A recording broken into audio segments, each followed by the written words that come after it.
Nung unang taon ko sa koleyo, pinagamit sa akin ng bagong roommate kong si Ricky yung Tor browser.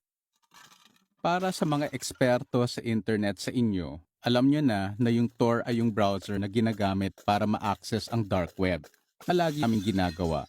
Para sa isang magbe-20 anyos na lalaki na bago pa lang nakatira sa labas ng bahay, na makukuha ko lahat ng gusto ko sa ilang pindot lang, ay parang nakalaya sa kulungan. Kahit na madalas ay ginagamit lang ito para makapirata ng mga computer game o mga sine o pumunta sa mga pinagbabawal na website, madalas na rin akong nakakapunta sa mas delikadong parte nito. Sa totoo lang, ayaw ko naman talaga makita yung mga nakakatiring mga website. Wala lang, umuusisa lang ako. Gusto ko lang makita kung talagang napupuntahan talaga tong mga website na ito. Nagsisisi ako sa maraming pasyal na ganito sa dark web. Pero malamang yung isang pasyal na ito ay nagligtas sa buhay ko.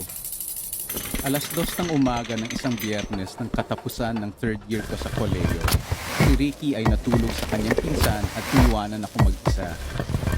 Nag-i-internet ako na pumunta sa ibang mga illegal na site para sa sine at naglalaro ng mga game na hindi naman akin.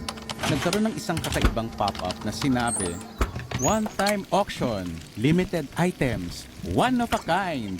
Get now or never again. Don't miss out on these items."